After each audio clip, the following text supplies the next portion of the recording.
Ang pundasyon ng mga materyales ay ang mga manok na taglay ang pangunahing katangiang dapat maroon ng isang tunay na lahi. Ito ang tinatawag na bato na panuntok, na hindi mawala sa breeding program. Ano nga ba ang foundation line?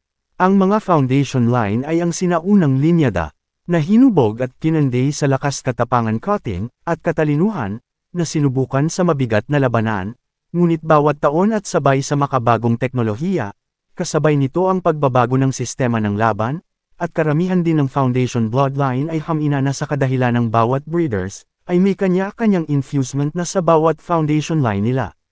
Ang problema ng mga baguhang mga breeder sa modernong panahon natin ngayon, madali na lamang makilala at sumikat gamit ang social media, may access lamang sa internet at kunting puhunan na pambili ng materyales mula sa isang master breeder, ay pwede ka na mag-boom sa social media.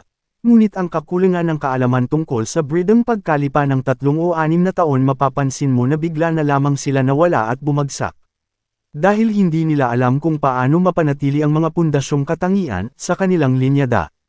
Ang malimit nilang dahilan ay umaasa lamang sila sa tinatawag nilang winning line, pulahi lamang ng pulahi, pares lamang ng pares, umaasa lamang sa galing sa pag-aakalang mapapanatili ang tinatawag nilang winning line.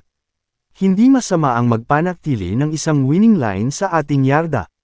Pero palagi natin tandaan na ang winning line mo ngayon ay hindi na winning line bukas. Panatilihin mo ang foundation bloodline mo sa iyong manokan, kung ano man ang gusto mong pundasyon. Ito ba ay gameness, cutting, at smartness? Kaya kung gusto mo pumasok sa breeding, kailangan wag mong tapusin ang pag-aaral mo tungkol sa breeding.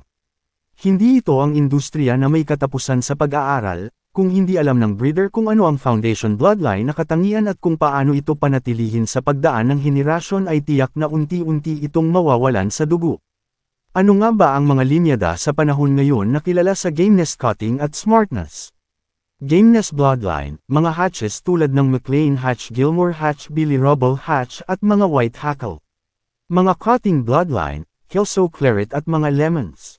Smartness bloodline, Roundhead Butcher Lemons. Ang mga bloodlines na banggit ay base lamang sa aming impormasyon.